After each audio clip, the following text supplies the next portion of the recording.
Good morning, everyone. My name is Nathan Mascarenas, and I represent Nikon Precision Arizona. Right?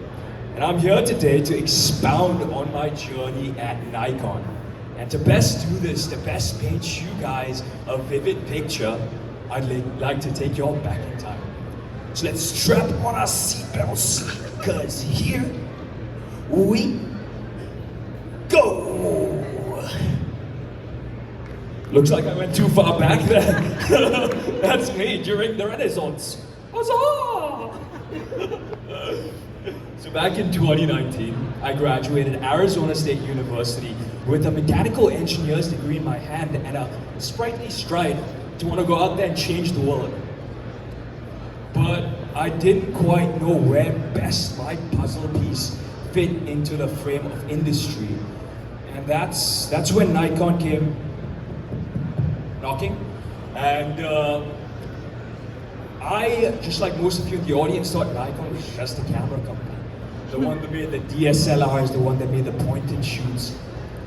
And it was only after my first interview that I learned that there was more than one face to Nikon. I joined the ranks of their photolithography department as a field service engineer. 2 years after that, I became a shift lead. 2 years on, a project owner. And before we get into the nitty-gritty of each of these roles, let's talk photolithography. Now, contrary to popular belief, photolithography is not about taking a lit photograph. So photolithography is one of the most crucial processes to semiconductor chip manufacturing. We take deep ultraviolet light from a laser, and it passes through a number of optics. Optics like a prism, which has the ability to bend light 90 degrees. Optics like an SPO, which has the ability to change the shape of the light. And it makes its way to a reticle or a mask. And that is an enlarged version of a computer chip. It then moves to our lens. This is where Nikon shines. This is our creme de la creme, our Mona Lisa. This is best explained by an example, and I've got my wonderful colleague Addie right there in the back. Say hi to Addie! So Addie has a pair of binoculars in her hands, and Addie, you're gonna look at me on stage. What do you see? How is it different from just normal sight? It's bigger? All right.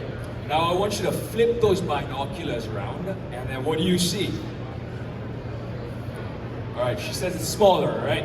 So taking that same concept, our lens is flipped upside down, and that enlarged version of a computer chip gets shrunk down to the scale of nanometers and is printed on a silicon wafer.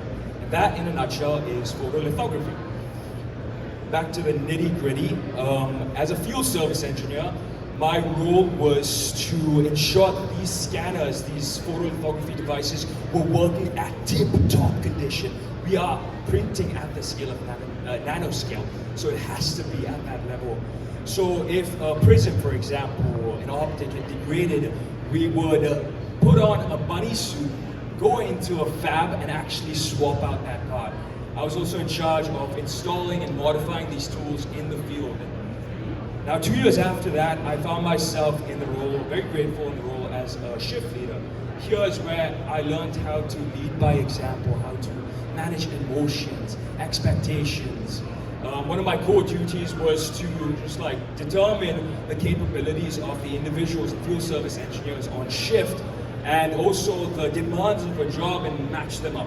And I was also the liaison between the field service engineers and the customer on shift. Then I find myself now very happy in this role as project owner. And there's two key aspects to my job. The first aspect is technical project management.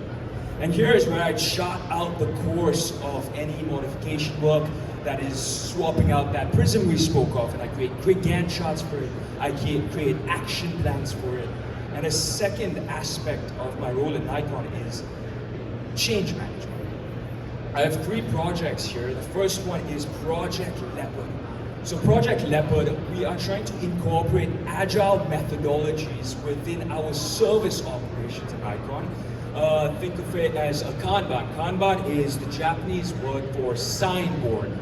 And what we're doing is we're trying to visualize all the different tasks within our organization, put them up on this Kanban board, limit the work in progress section, and expedite the completion of these jobs. Here we answer questions like, how do we build this board for our industry? Next, we'll talk about the NFC project. This is one of my first few projects. Here we try to create a smarter workspace. We are trying to use technology to connect and engage with employees.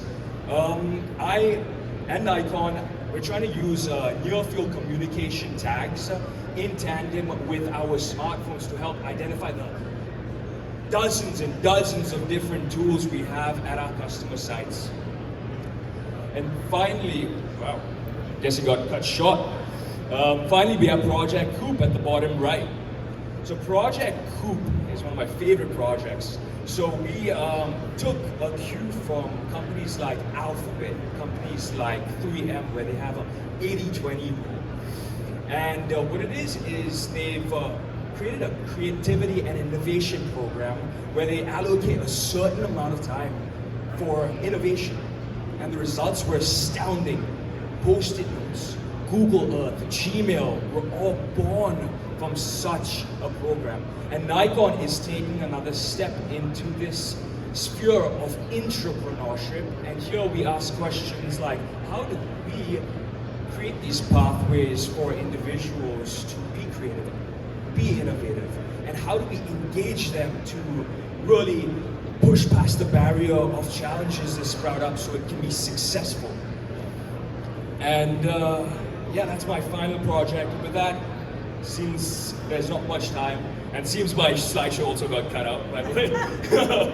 But I'd like to thank everyone in the audience. I'd like to thank Addy and Nikon team for being here today. I'm so grateful to them. Margaret and the Semi Foundation for organizing this, and all the speakers here today. We appreciate you. I learned a lot from both of you all. So thank you everyone, and have a great day. Adieu.